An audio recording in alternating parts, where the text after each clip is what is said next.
He almost lost his leg to a steroid injection, and show us what happened. You don't really want to see this.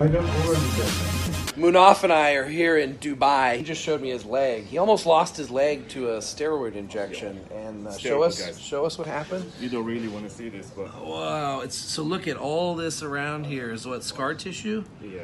Well, basically, it's I have a lot of pus collection. What happened is I was like 3 weeks out from my show. From what I remember, it was Tren, Mastron, and some slow-acting tests. So it wasn't something crazy like 1 ml of each. The problem is that I've injected in the same spot that I've done earlier. Like the same exact spot, like the same spot. like square inch. I'm not sure it was the square inch, but I think it was like pretty close. Within like 2 hours, I had a terrible pain.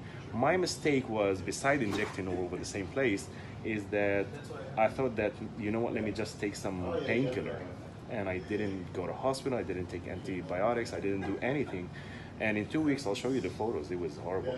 It was like almost 1.5 legs from the other one.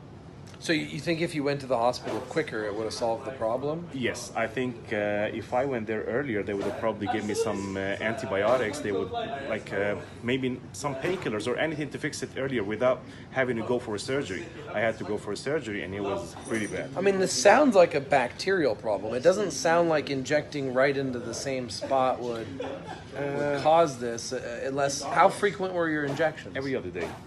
That is pretty frequent. Yeah.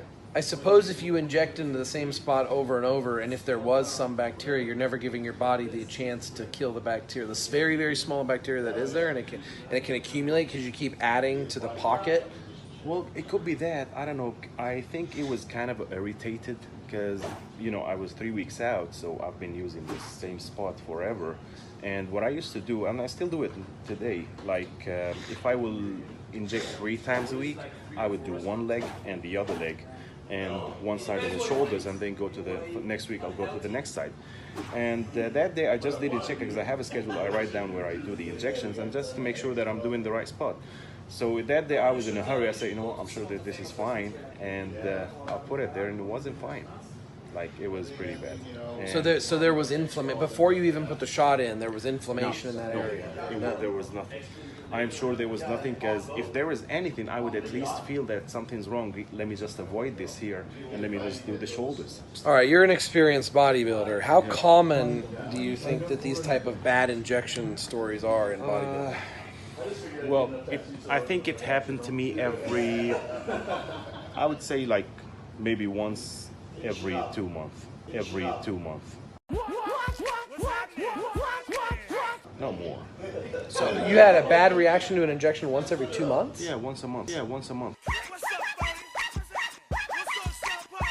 or 2 months. Because I inject myself like in a very I was about to say that, you know, he's probably done thousands of injections, and this is the only one that's gone wrong. I actually still inject the same spot until now. What? So you're still, even after you almost lost your leg, you're still shooting yourself with steroids. I'm still injecting the same spot right now, and it works. So far, so good. Actually, my coach said to go for the lats. So The lats, yeah. I don't know. Coach Trevor's favorite spot. Do you think it made sense? I think it's good. All right, so we'll put those pictures up on the screen. Yeah, they're disgusting. I don't know. There's your warning about steroid injections. So. Not that I'm saying orally steroid cycles are better. Just understand the risks. This is a living warning, guys. You don't want to see it. Yeah, be swole, friends of freedom, pioneers of human evolution.